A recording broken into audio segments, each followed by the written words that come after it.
गोविंद बोलो हरि गोपाल बोलो, गोविंद बोलो हरि गोपाल बोलो, राधा रमण हरि गोविंद बोलो, राधा रमण हरि गोविंद बोलो, हरि बोल हरि हरि बोल हरि बोल हरि बोल हरि बोल हरि बोल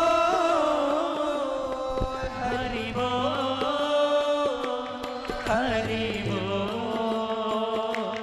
हरि बोल, गोविंद बोलो हरि गोपाल बोलो, गोविंद बोलो हरि गोपाल बोलो, राधा रमण हरि गोविंद बोलो, श्री राधा रमण हरि गोविंद बोलो, राधे राधे राधे राधे राधे राधे राधे राधे राधे राधे राधे राधे राधे राधे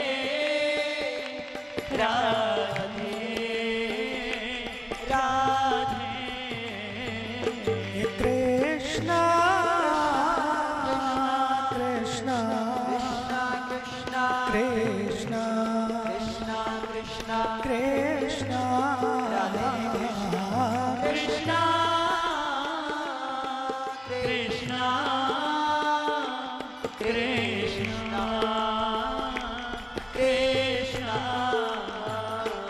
सबसे ऊंची प्रेम सगाई, सबसे ऊंची प्रेम सगाई, सबसे ऊंची प्रेम सगाई, सबसे ऊंची प्रेम सगाई, दुर्योधन को मेवा त्याग्यो, दुर्योधन को मेवा त्याग्यो, सागवी दूर घर खाई, हरि बोल, सबसे ऊंची प्रेम सगाई, सबसे ऊंची प्रेम सगाई, सबसे ऊंची प्रेम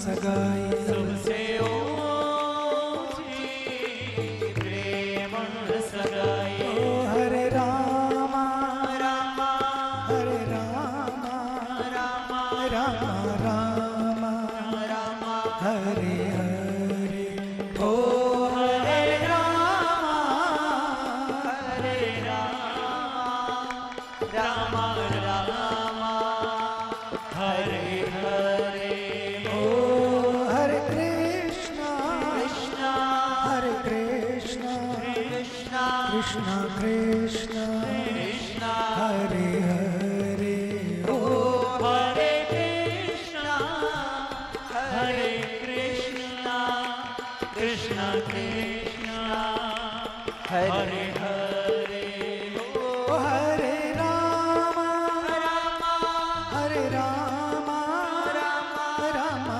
रामा रामा हरे हरे, ओ हरे रामा हरे रामा रामा रामा हरे हरे, ओ हरे कृष्ण कृष्ण हरे कृष्ण कृष्ण कृष्ण कृष्ण कृष्ण हरे हरे, ओ हरे कृष्ण कृष्ण कृष्ण कृष्ण हरे हरे, ओ हरे रामा हरे रामा रामा रामा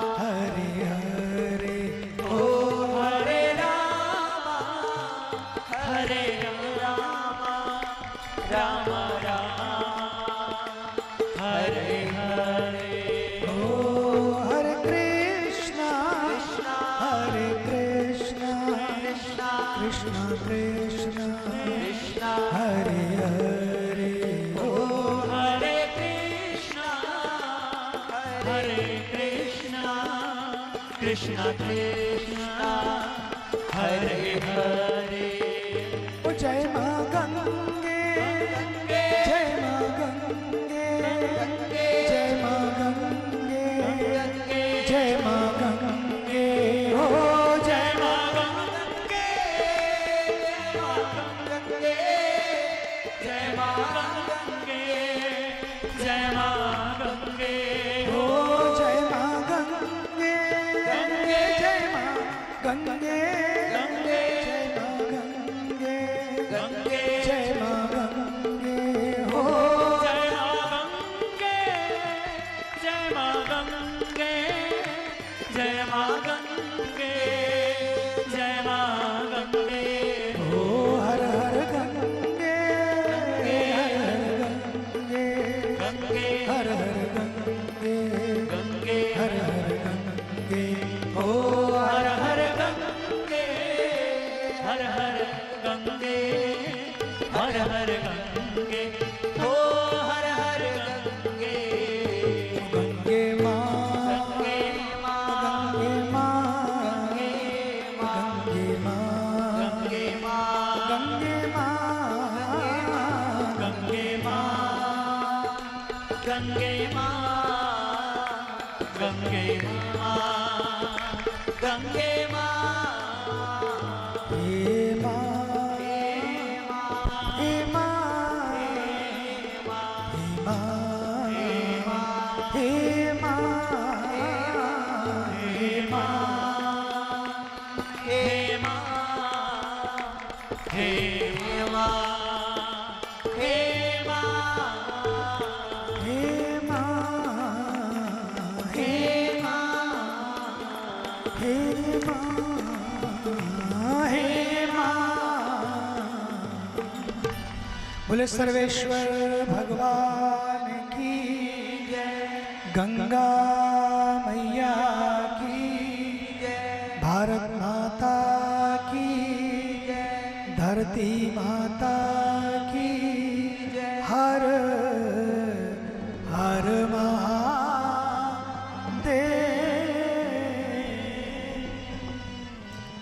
आज का दिन भारत के लिए बहुत ही महत्वपूर्ण दिवस है। भारत की धरती पर अनेकों ऋषि मुनियों ने समय समय पर आकर संस्कृति की ज्योति को जलाए रखा, सनातन धर्म के इस दिव्य यज्ञ को, अनुष्ठान को सदैव जागृत रखा। लेकिन हमारे बीच में एक ऐसा महापुरुष जिसने अपना पूरा जीवन राष्ट्र को समर्पित किया। लोग रोज यज्ञ करते हैं, लेकिन एक ऐसा महापुरुष जिसने अपने जीवन को ही यज्ञ बना लिया। ऐसे हमारे देश के यशस्वी, तपस्वी, कर्मयोगी, मैं जिन्हें राष्ट्र ऋषि के रूप में देखता हूं, आदरणीय श्री नरेंद्र मोदी जी। जोरदार तालियों से उनका हम खुले दिल से आज अभिनंदन करें। कल पूर्व संध्या में हमने बड़े भव्यता के साथ 720 साड़ियां, क्योंकि 72 साल पूर्ण किए तो 10 गुना, तो 720 साड़ियां और 7200 पेड़, फलदार, जलदार, छायादार, 100 गुना पेड़, क्योंकि उन्होंने भी प्रकृति को महत्व प्रदान किया। आज 100 साल की माताश्री जब उनकी हो गई, पहली बार है कि वो उनको मिलने नहीं गए, उनका आशीर्वाद लेने नहीं गए, उनके चरण छूने नहीं गए, उनका मस्तक पर हाथ रखाने नहीं गए, बल्कि मन से ही उन्होंने उन्हें प्रणाम किया, आशीर्वाद लिया और फिर प्रकृति माता की शरण में प्रकृति के लिए एक संदेश दिया कि मातृशक्ति से प्रकृति शक्ति की ओर हम सब चलें, क्योंकि प्रकृति बचेगी यही तो माँ के संस्कार हैं, यही हमारे धर्म के संस्कार हैं कि प्रकृति बचेगी तो संस्कृति बचेगी, संतति बचेगी, पर्यावरण बचेगा तो आने वाली पीढ़ियां बचेंगी और पृथ्वी बचेगी। ये है उनका ख्याल। जोरदार तालियों से पुनः देश का ये सौभाग्य है कि देश को एक ऐसे प्रधानमंत्री मिले हैं जो एक फकीर की तरह। आप लोग भी कई बार सैटरडे संडे की छुट्टी लेके आ जाते हैं, लेकिन उसने तो कभी छुट्टी ली नहीं, एक दिन भी छुट्टी नहीं ली। 4 घंटे की नींद। आपको आश्चर्य होगा, आपको लगता होगा कि प्रधानमंत्री का इतना बड़ा आवास, लेकिन उनके कमरे को जगह आप देखेंगे, आवास चाहिए।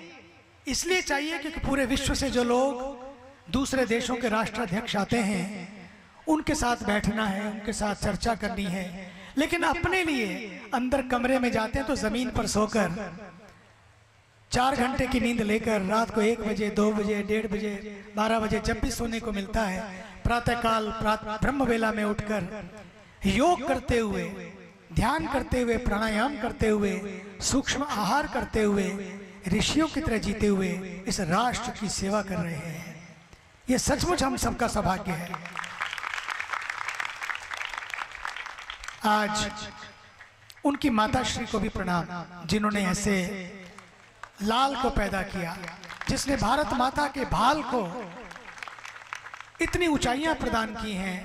आज पूरे विश्व में भारत का जो सम्मान है, मुझे याद है कि 42 वर्ष पूर्व जब मैं अमेरिका गया था, मैंने उस समय के भारतीयों के सम्मान को भी देखा है, भारत के प्रति दृष्टि को भी देखा है, और आज मैं देखता हूं कितना बदला है आदरणीय मोदी जी के बाद। पहले कहते थे यू इंडियन, अब कहते oh are you Indian, you are from India. कितना फर्क पड़ गया है। हमारे बीच में आज ये सौभाग्य है। कल सायंकाल जिस तरह से मनाया, आज प्रातःकाल हमारे ऋषि कुमारों ने सबने मनाया। आज पुनः संतों के सानिध्य में संत उन्हें आशीर्वाद दे रहे हैं। संतों के सानिध्य में हम सब लोग आज माँ गंगा की आरती करेंगे, माँ भारती की आरती करेंगे, और ये आज ये आरती पूरी की पूरी आरती हम सब मिलकर, आप पूरे भारत से आज यहाँ पर हैं, पूरे विश्व के लोग यहाँ पर हैं, आदरणीय श्री नरेंद्र मोदी जी को आज ये दिव्य आरती समर्पित होगी, ताकि वे दीर्घायु हो, दिव्यायु हो और राष्ट्र की सेवा दीर्घ काल तक करते रहे। हमारे बीच में हमारे दिल्ली से पधारे हुए शरदर्शन समाज के संतों की एक बड़ी दिव्य संस्था, उसके अध्यक्ष, जो अपना नेतृत्व प्रदान करते रहते हैं समय समय पर, दिल्ली में रहकर, राजधानी में रहकर, संतों को भी और राजनीतिज्ञों को भी। आदरणीय श्री संत नवल किशोर दास जी महाराज और उन्हीं के पार्श्व में विराजमान जो गौ सेवा में सचमुच यदि किसी ने अद्भुत कार्य किया इस पूरे क्षेत्र में, वे हमारे आदरणीय महामंडलेश्वर श्री स्वामी ईश्वरदास जी महाराज, उनके साथ आए हुए सभी संत और अयोध्या से पधारे हुए सभी संत,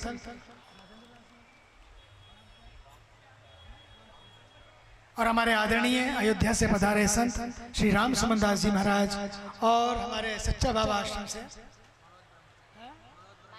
आदरणीय श्री मनोज ब्रह्मचारी जी एवं सभी संतवृंद, आप सब आज यहाँ पर उपस्थित हैं। जो गंगा के पावन प्रवाह की तरह बस आज प्रभु से यही प्रार्थना है कि हमारे दिलों में भी देशभक्ति की गंगा सदैव प्रवाहित रहे, देश की सेवा करते रहें। देश हमें देता है सब कुछ, हम भी तो कुछ देना सीखें। इस भाव से आज की आरती करेंगे। भारत माता की, गंगा मैया की, वंदे वंदे, हर हर।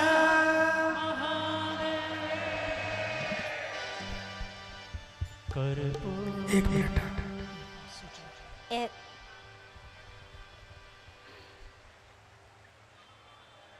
इसी दिव्य स्थान पर, इसी शुभ अवसर पर at this sacred and divine time of the sacred Ganga Aarti, as we are gathered here on these holy banks of Mother Ganga, we are here with this beautiful opportunity. केवल एक cultural event के लिए नहीं, केवल कुछ देखने के लिए नहीं, but actually an opportunity to be transformed, an opportunity to allow this grace of Mother Ganga to truly heal us, to truly awaken us, to truly transform us. क्योंकि माँ गंगा मोक्ष देने वाले, लेकिन केवल मरने के बाद नहीं. प्रॉब्लम तो शरीर का नहीं है. ऐसे नहीं है कि मेरी लेग की वजह से या मेरे हाथ की वजह से मोक्ष नहीं मिल रहा है. मोक्ष नहीं मिल रहा है मन की वजह से. तो जब हम माँ गंगा का पावन तट पे आने के अवसर मिल रहे हैं, तो we have this beautiful chance, this beautiful opportunity to offer to Mother Ganga all of that that is holding us back, that's keeping us stuck, the games of the mind, the grudges, the anger, the expectations, the attachments. ताकि माँ गंगा की कृपा से we actually can be transformed and be free. And that is the blessing and the grace and the Shakti of Mother Ganga. And it's a beautiful blessing to invite you to join us. Ganga Ji ki Aarti ki turant baad, immediately following this beautiful Aarti, to invite you to join us inside Parmarth Niketan Ashram for our evening Satsang, a beautiful spiritual question and answer time. It's open to everyone. Everyone is welcome to join us. Just go into Parmarth Niketan Ashram immediately after the Aarti and follow the signs for Satsang into the sacred garden area. And we look forward to welcoming you there as well. आइए गंगा आरती करें. उससे पहले एक संकल्प, जैसे आदरणीय श्री मोदी जी ने आज प्रकृति के लिए लोगों को जगाया है, मैं समझता हम सब मिलकर भी संकल्प करें कि ज़्यादा से ज़्यादा पेड़ लगाएंगे, सिंगल यूज़ प्लास्टिक को बंद करेंगे, जल का संरक्षण करेंगे, और पेड़ लगे नहीं केवल पेड़ लगे रहें, इसका भी हम ध्यान रखेंगे. पूज्य संतों के सानिध्य में हाथ खड़े करके सभी लोग, दोनों हाथ खड़े करके हम सब संकल्प करेंगे. भारत माता की, गंगा मैया की, हर हर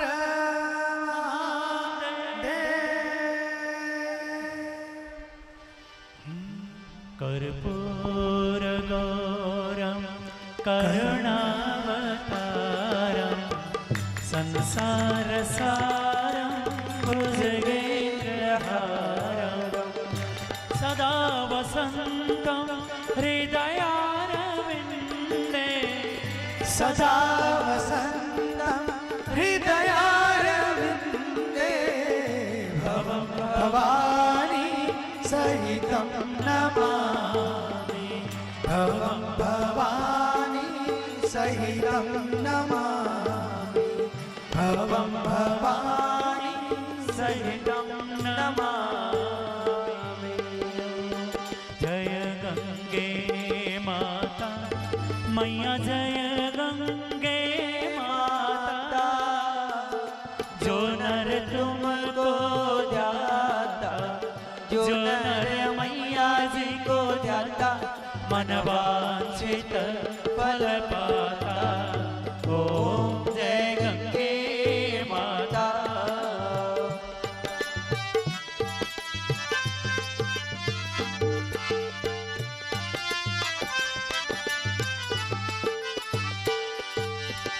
चंद्र सी ज्योति तुम्हारी, जल निर्मल आता, मैया जल निर्मल आता.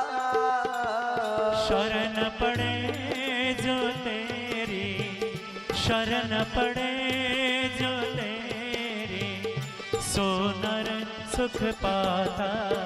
ओम जय गंगे माता।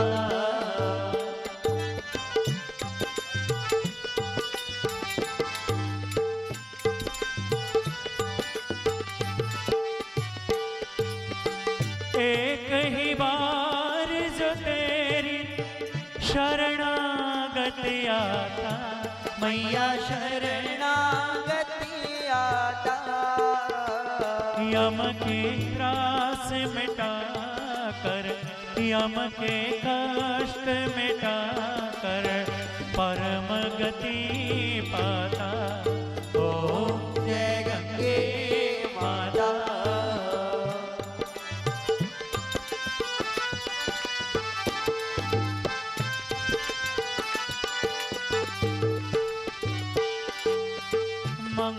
मंगलकारिणी मैया तू है सुखदाता। मैया तू है सुखदाता। तेरी गोद में आकर, तेरी शरण में आकर मन शांति पाता। ओम जय गंगे माता।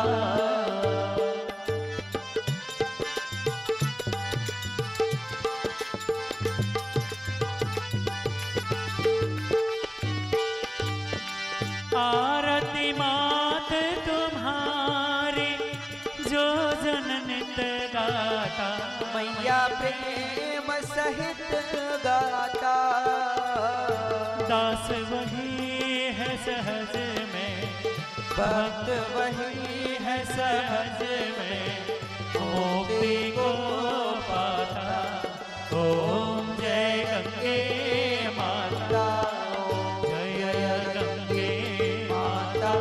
मैया जय गंगे माता। जो नर तुमको जाता, जो नर मैया जी को जाता मनवांछित फल पाता। ओम जय गंगे माता। जय गंगे माता। जय गंगे माता।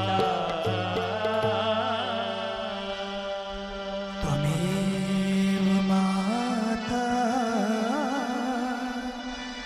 च पिता त्वमेव, त्वमेव बन्धुश्च सखा त्वमेव, त्वमेव विद्या द्रविणं त्वमेव, त्वमेव सर्वं मम देव देव। सर्वे भवन्तु सुखिनः, सर्वे सन्तु निरामया, सर्वे भद्राणि पश्यन्तु मा कश्चित् दुःखभाग्। हो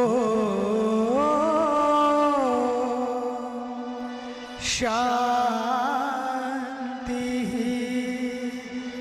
शान्तिः शान्तिः। जय जय राधा रमण हरि बोल हरि बोल। जय जय राधा रमण हरि बोल। जय राधा रमण हरि बोल हरि बोल। जय जय राधा रमण हरि बोल। जय जय राधा रमण हरि बोल हरि बोल। जय जय राधा रमण हरि बोल। जय राधा रमण हरि बोल हरि बोल। जय जय राधा रमण हरि बोल। ओ जय जय राधा रमण, जय राधा रमण, जय जय राधा रमण हरि बोल। ओ जय जय राधा रमण, जय जय राधा रमण, जय जय राधा रमण हरि बोल। जय जय राधा रमण हरि बोल, हरि बोल। जय जय राधा रमण, जय जय राधा रमण, जय जय राधा रमण हरि बोल।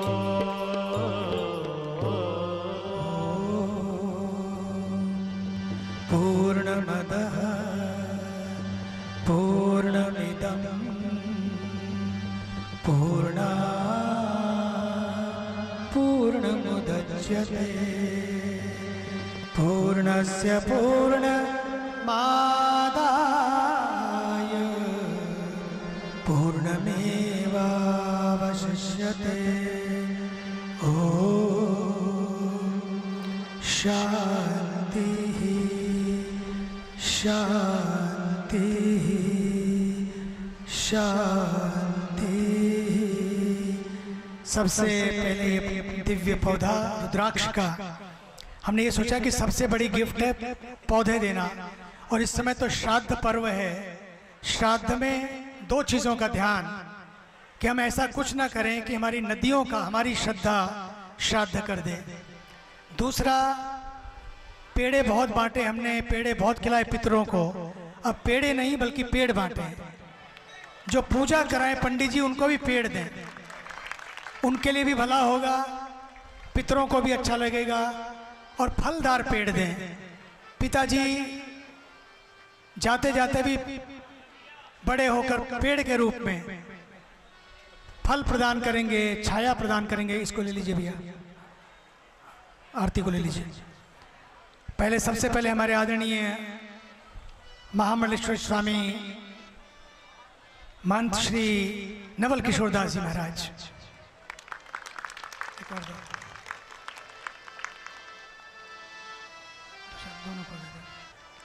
और इधर से मेरे दाईं ओर हमारे अयोध्या से पधारे श्री महंत राम सुमन दास जी महाराज। और इधर हमारे महामंडलेश्वर पूज्य स्वामी ईश्वर दास जी महाराज। एक और कहाँ है? एक और चाहिए। और इधर हमारे बीच में आयुर्वेद के क्षेत्र में बड़ा अच्छा कार्य कर रहे हैं हमारे श्री राम गोपाल जी। बहुत अच्छा कार्य कर रहे हैं, उनका भी जोरदार तालियों से अभिनंदन। और हमारे सच्चा बाबा तो हमारे पास ही आ रहे हैं, तो आपको वहीं दे देंगे। भारत माता की, गंगा मैया की हर हर।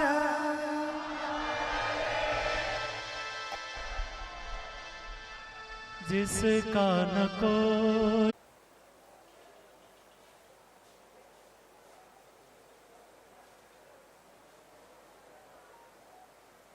Welcome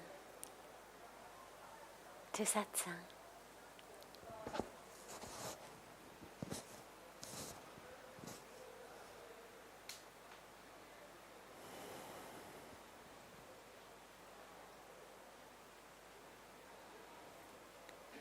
So beautiful to be together with you all.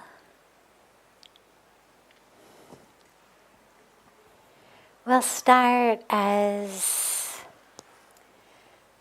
usual with a question that's come in advance from our global family. And then we'll take any questions that anyone here has.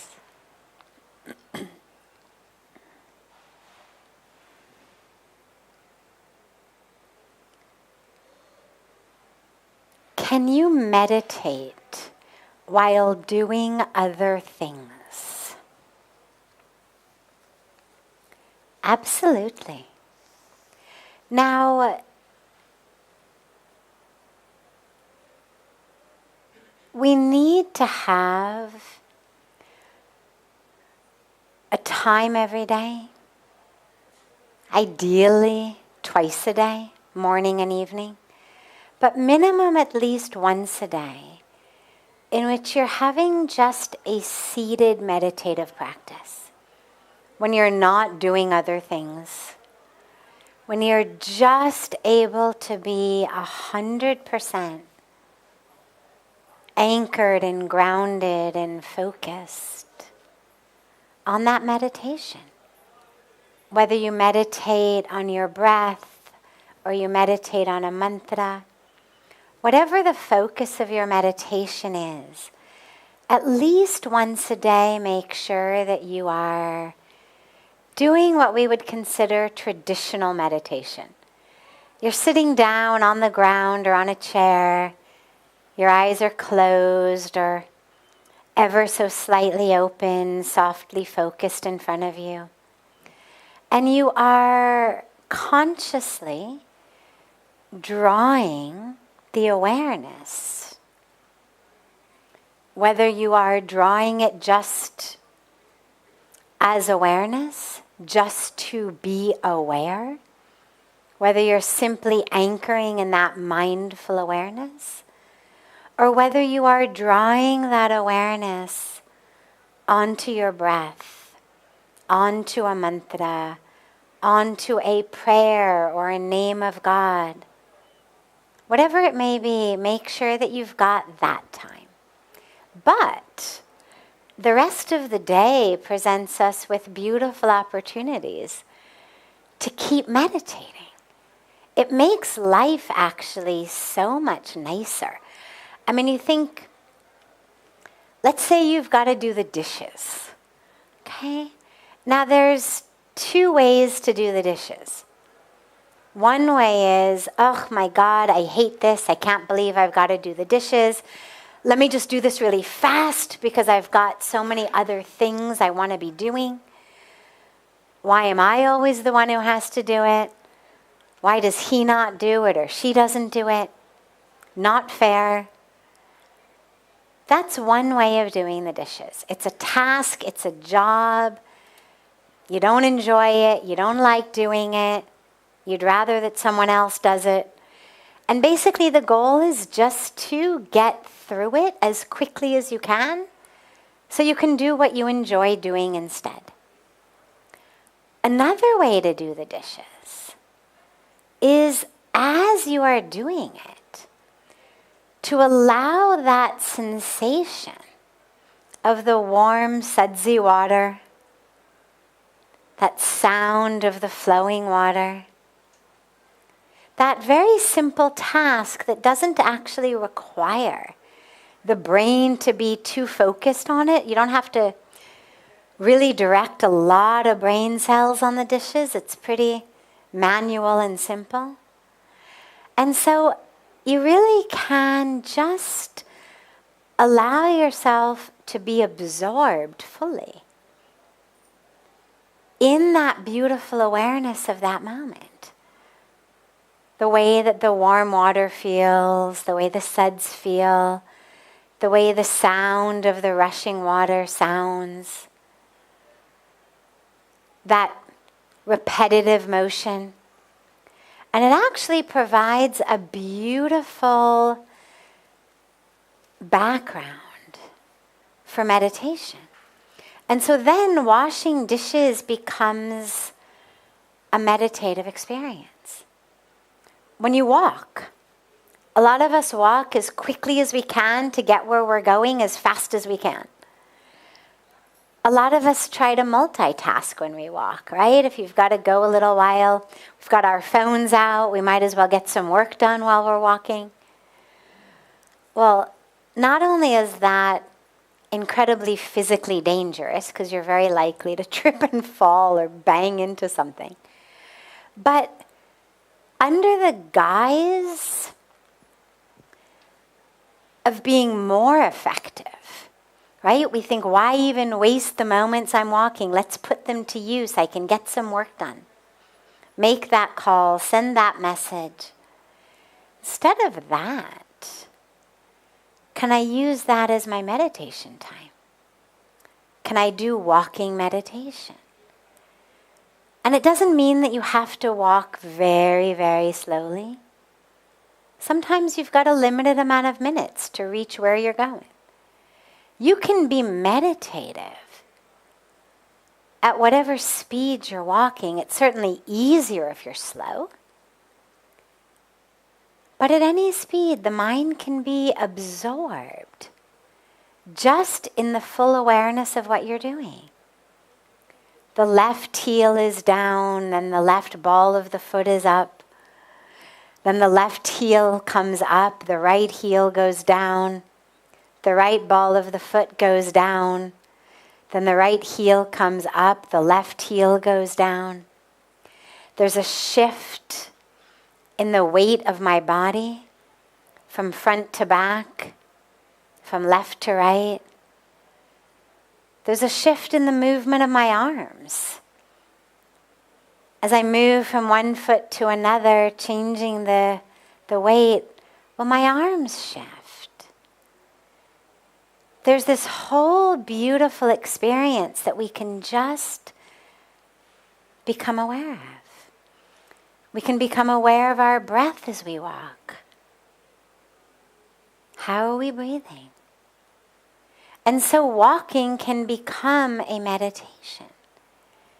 Almost anything you do can be meditative, except work that requires a lot of mental focus. It's hard to be really mentally focused on balancing a checkbook or solving a math problem or, writing a bunch of emails and meditating at the same time.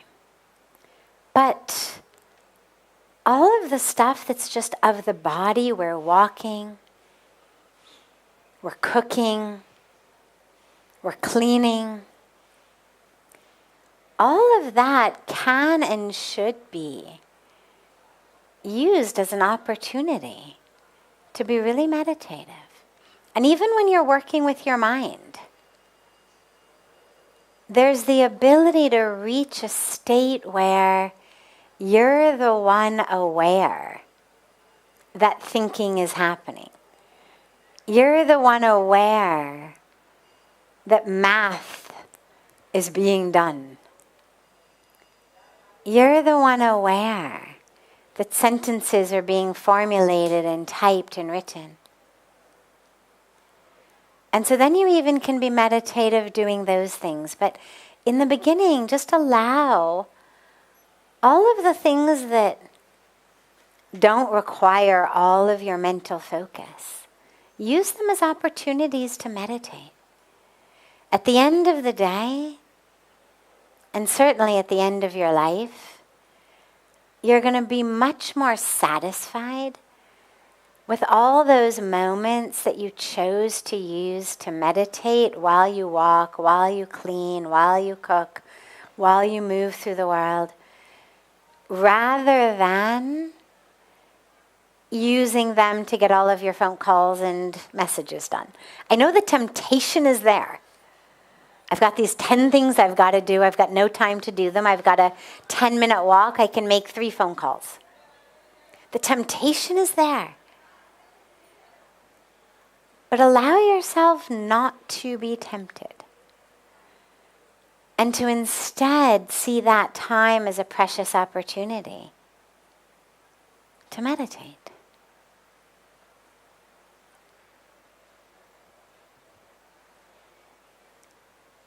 Questions? Yes. Pranam Sadhvi ji. Whenever we are walking, we might not be able to see the small ants in a way. And suppose if any ant gets killed under my foot, so can it be attributed to my my karma, or is it like the time span which God has decided for that ant, that he she got killed under my foot, Yeah, it's both. It's both. So yes, it's your karma. Karma means action.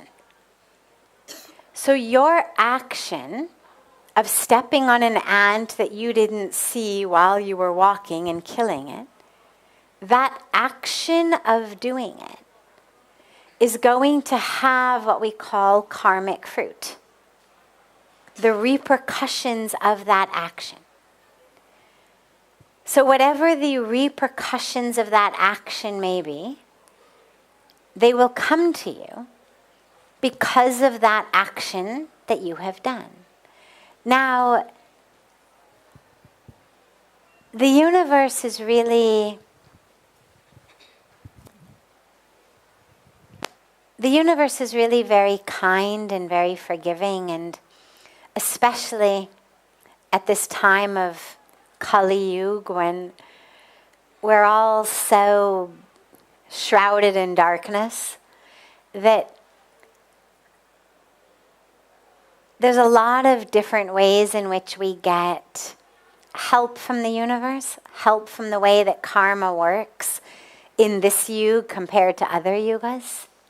But whatever you do, there's going to be a reaction.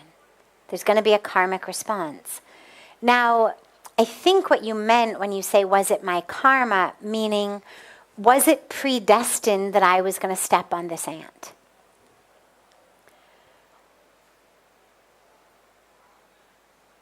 So as I always say, the pre of predestined isn't always something that was thousands of years ago. I mean, a lot of us think of that which is predetermined or predestined as though it were hundreds, thousands, lifetimes ago, written somewhere in the heavens that on this day, you're going to step on that ant.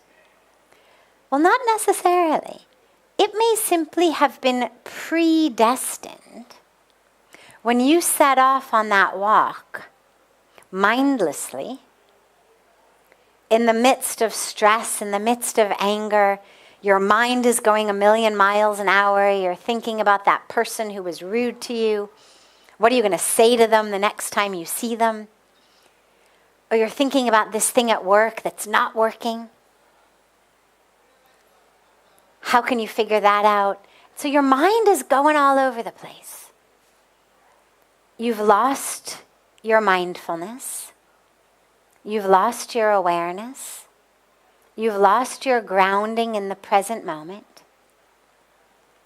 And so when we do that, we tend to steamroll through life, meaning that we tend to roll over, whether it's ants on our way, whether it's other people's feelings.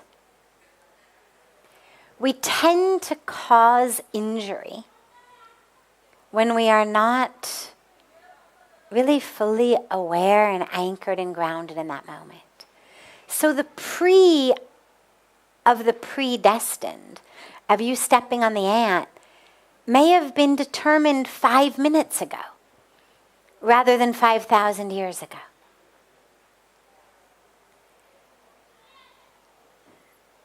When you say, was it that the universe, that God just decided, at this time this ant has to die? Well, yeah, on a cosmic level, on the highest cosmic level, we are simply tools in God's hands. This is what Bhagavan Krishna explains so clearly in the Bhagavad Gita to Arjuna. When Arjuna says, but I could kill them. And Bhagavan Krishna basically says, oh, really? And who are you suddenly to be the one who determines who lives and who dies? That's not your job. You don't have that power. You are not the giver of life. You are not the taker of life. That's me. You're just an instrument. Nimitta matram. You're just an instrument. Surrender to me. Let me work through you. So yes, on a very vast cosmic level, everything happens exactly when it is meant to happen. And yet, us,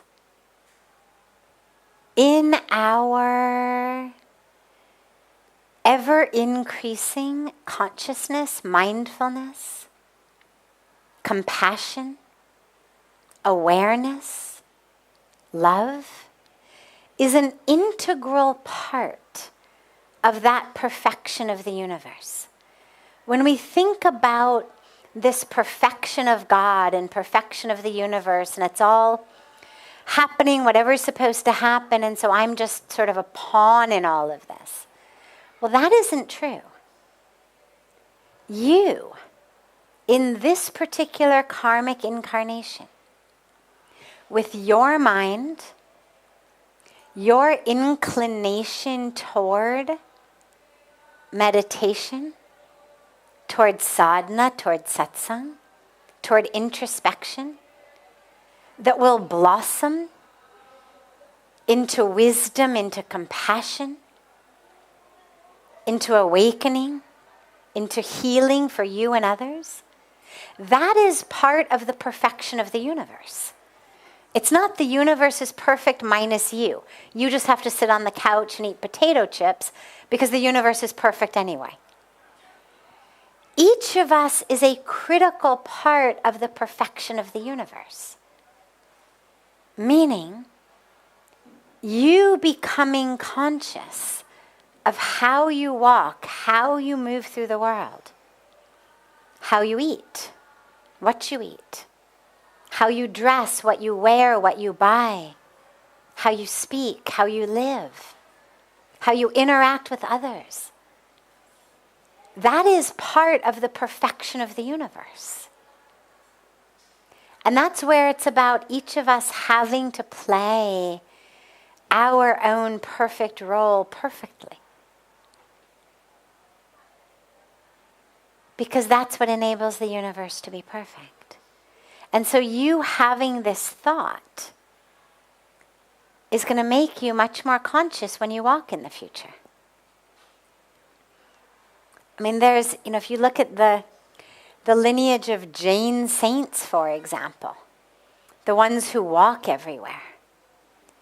Well, they don't go anywhere during the rainy season. The tradition of Chaturmas, of those months of just stopping for sadhana, is not just because the rainy season is beautiful and very conducive to sadhana. It's because that's the time of year when there's so many bugs and worms that come up from the ground. And when traditionally the saints walked everywhere on foot, and many of the Jains still do, it's much more likely that they're going to step on something and inadvertently cause harm.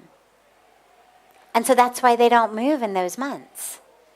It's why you may have seen they've got those really soft little brooms that they carry with them, is literally to sweep away any creatures that might be there on the ground in front of them. I remember in 2010, we launched the Encyclopedia of Hinduism during the Kumbh Mela. It was the massive Kumbh Mela in Haridwar.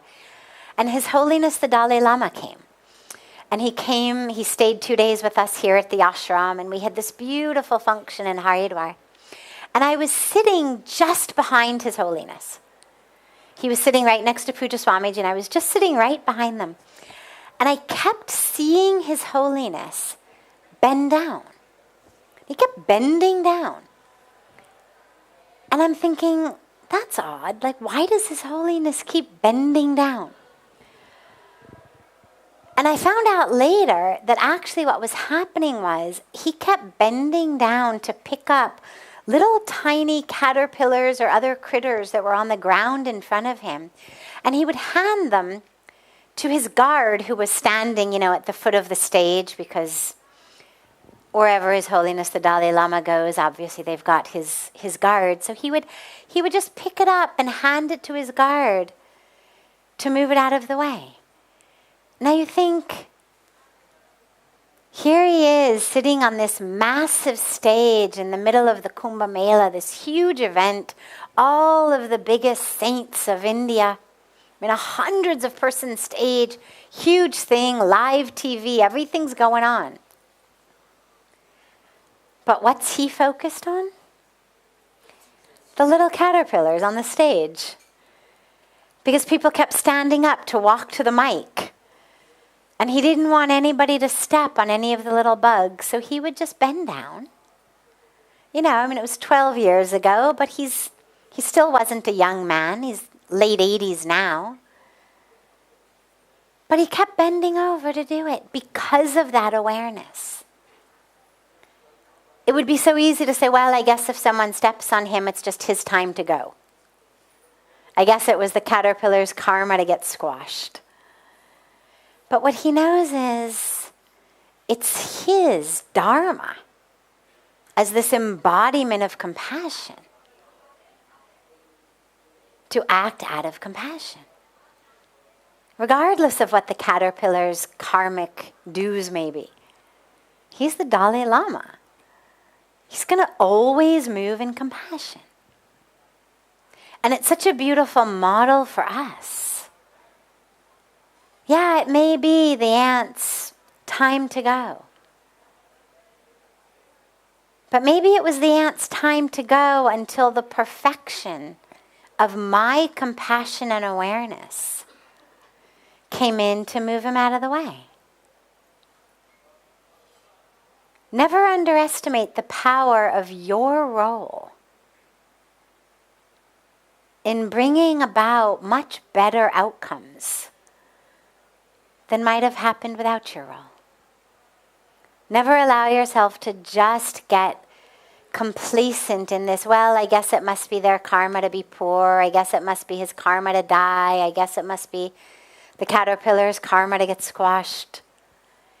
Ask yourself, what's my dharma? And how can that be my guiding light? Whatever other people's or animals' karmic package is, it'll come to them. You don't have to worry about it. We need to worry about our own dharma and living that in awareness, in compassion, in truth. Great. Yes. Namaskaram. Thanks for giving me the opportunity to ask this question. So, last year I was in New Zealand, and I have been to one of the retreats. It's Ajahn Chah's monastery, and Ajahn Chah is one of the Thai Buddhist enlightened master. So very impressive. They talks a lot about compassion, and they definitely give a lot of examples about how we shouldn't be killing the mosquitoes and ants and insects. And at the same time, if people are offering them meat, what happens is like Sri Lankan and Thai people, every Saturday and Sunday, they bring dana. It's like a dana kind of food offering to the monks. So, and they also bring meat products as well at the same time. So I asked, I really respect that monk because he's played a big part in my spiritual journey. But at the same time, they accept that because what they say is, it's compassion. People are putting a lot of efforts. They're putting a lot of love and compassion into it. They're getting up 3 a.m. to cook for us. And whatever they're bringing, we just accept with the compassion. But my question is, isn't that compassion going to encourage people to kill more animals? So, yeah, that's it's a beautiful question. And I think that, the last thing that I would want to do is pass a judgment or second guess masters of that caliber. But aside from that, if you asked me this question just aside from what the masters are doing, what I would say is compassion is not stagnant, meaning, let's say that today you show up and you bring me a meat dish. And you bring it with love and devotion, and you got up at 3 o'clock in the morning, and you cooked it. I would accept the offering. I wouldn't eat it, because regardless of how much love or compassion there is in it, I couldn't actually bring myself to eat it. I wouldn't throw it away. I would figure out a way to give it to a hungry, homeless person who wasn't a vegetarian. Because the animal's already died. You throwing it in the trash doesn't serve anyone. However, what I would be very careful to do is in my next sermon or teaching to make sure that people understood that their offerings of compassion should be compassionate not only to me, to whom they were offering it, but that they should be compassionate in their ripple impact across the world. And I think that that would be a beautiful and powerful opportunity, so that people don't feel that they've been judged or criticized. I mean, the last thing you would want to do is hurt someone's devotion. But as teachers, we have to be willing to grab that teaching opportunity that says, as you make your offering in the future, I'll give you a specific example from Puja Swamiji's life. So, when I first met him and got this blessing of seva, of being able to travel with him, wherever he would land up in the world at an airport, hordes of people would come to the airport. They'd come with lots and lots and lots of flowers. He would spend 2 minutes, right? I mean, you've just gotten off of a long flight. You've got to get in a car, go somewhere. It wasn't like we were having satsang in an airport. He would walk through, they would bow, they would do pranam, and then everyone would disperse. And sometime very shortly after that, I remember we were in London, and it was late 1990s. And I remember he gave a beautiful teaching in a large lecture program.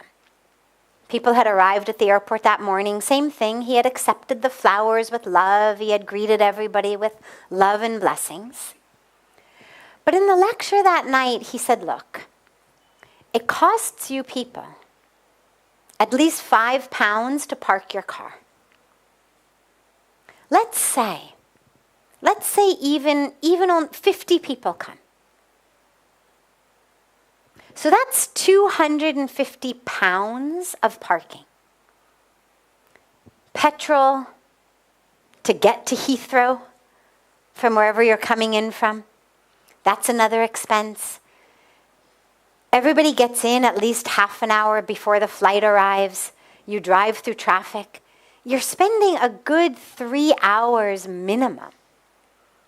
Then again, that's 3 hours by 50, that's 150 man-woman hours. He said, you're all going to see me anyway. You're coming for satsang, you're coming for the lecture program. You're coming for darshan. He said, from now on, one person, and that one person can bring one flower. He said, I understand the bhav, the devotion. He said, but every time I see those flowers, I just think God put them on the plants because that's where God thought they were beautiful. Why would we pull them off the plants and then offer them as though it were an offering of love? Yeah, sometimes they fall. When they fall, it's beautiful. That's what we offer in our puja. The flowers that have fallen anyway.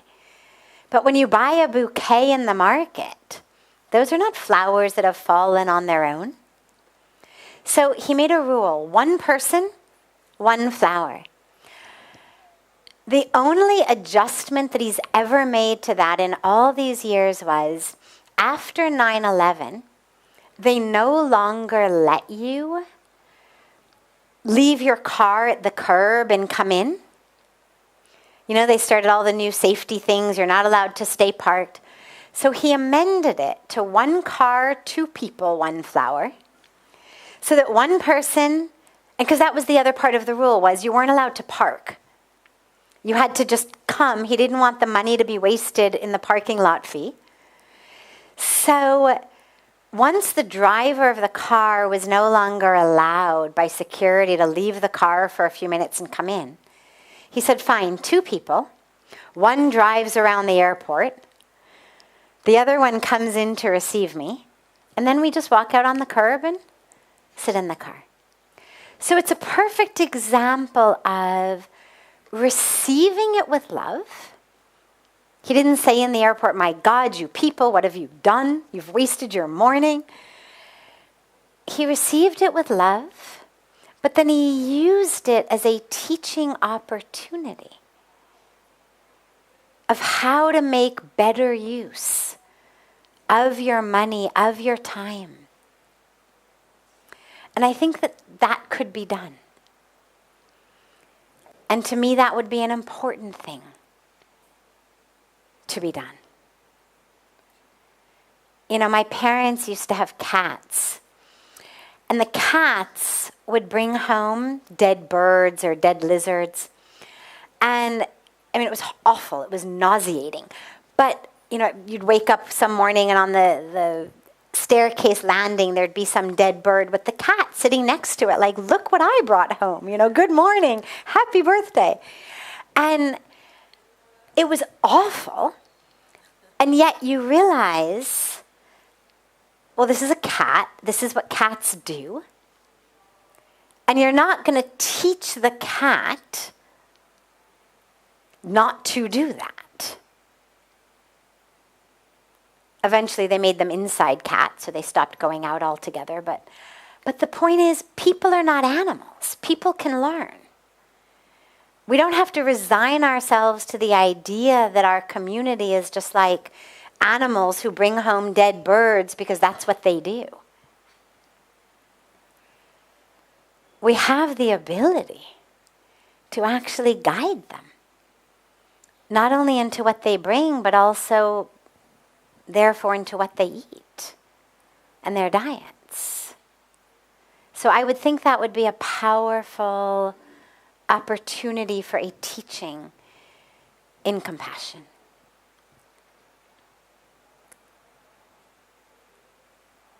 Beautiful. Have a beautiful rest of your evening. A beautiful morning and day to our family joining us from all over the world. And I look so forward to seeing you all tomorrow evening. And until then, so much love to you all.